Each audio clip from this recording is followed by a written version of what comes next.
To understand Palo Alto today, look back in time, way back, to when the Spanish first began to explore and colonize the Pacific coast. Spanish explorers, or conquistadors, had claimed all land along the Pacific Ocean for Spanish rule as early as the 16th century. Over time, the people throughout the Americas revolted against Spanish oppression. Mexico, including the land that now makes up California, declared independence on September 16, 1822. Now Mexico had to face the same problem as the Spaniards. How were they supposed to fill up this vast area of land?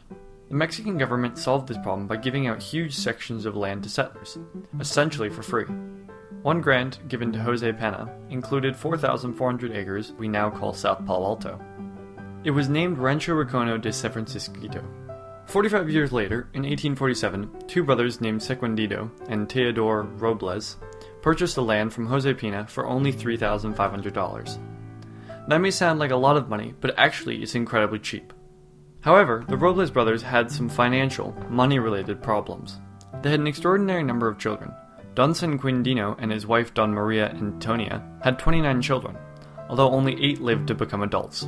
They also threw a lot of dances and parties for their neighbors, and the cost from these, plus their children, forced them to sell huge parts of the Robles estate. In 1948, the Robles family sold the last fragment of the ranch. One of the sales was to Elijah Crosby. In 1853, he purchased 250 acres of land from the Robles for $2,000, and gave it a name that would eventually be adopted by a small town, which blossomed and then was swallowed whole: Mayfield. Have you ever heard of the name Mayfield? It seems to be everywhere in Palo Alto. It is the name of restaurants, streets, athletic fields, apartment complexes. The real mystery is how this name became so absorbed into the culture of this area. The name Mayfield is the last remnant of a town that predated Palo Alto. The town was born in 1853 when a man named James Otterson built a cabin at an intersection on the road connecting San Francisco to San Jose. It was so popular with travelers that a small town grew around it, and so Mayfield was born. At first, Uncle Jim's cabin was a hotel, a stable, a restaurant, a post office, a church, and a dance hall, all in one. Other small businesses grew up around it, and over the decades, farmland was transformed into a bustling town. During this time, many men took up skilled professions, training to become blacksmiths or artisans. Mayfield continued to grow, and eventually a railroad stop for the new line connecting San Francisco to San Jose was created at what is now California Avenue Station. The station was cause for celebration for the town, and it greatly increased the number of travelers who visited. Besides the budding businesses springing up, 3 main industries fueled the little town: lumber, farming, and most significantly, brewing beer. Therefore, Mayfield's main attraction was its saloons. Similar to bars, these buildings sold alcoholic beverages. It is difficult to tell exactly how many saloons there were, but there may have been up to 23, contributing to the town's wild and rowdy population.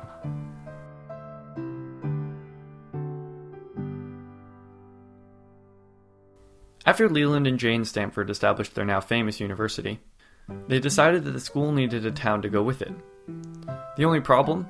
They wanted that town to have no alcohol because Stanford thought that the saloons would lead to trouble and violence, and would be a bad influence on the young students.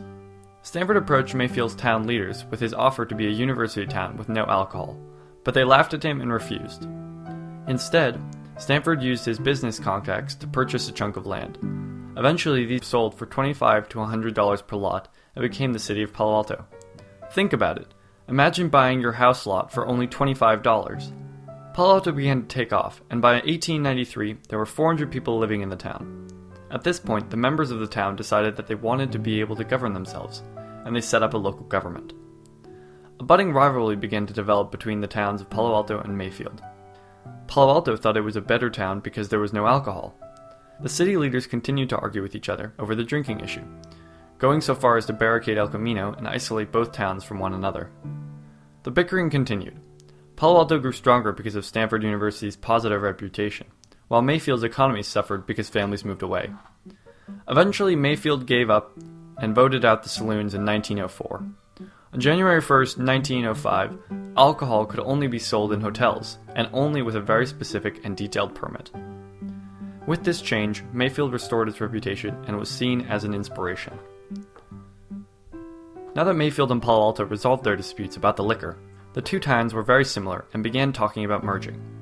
Because of the price of land, Mayfield considered it profitable, or worth the cost, to join with Palo Alto, and citizens began to call for the two towns to unify.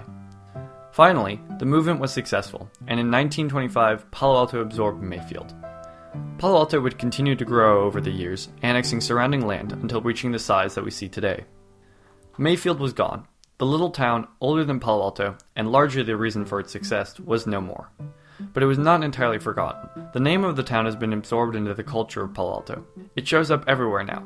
In our restaurants, Mayfield Cafe, our sports field, Mayfield Soccer Complex, our housing, Mayfield Apartments, and our street names, Mayfield Avenue.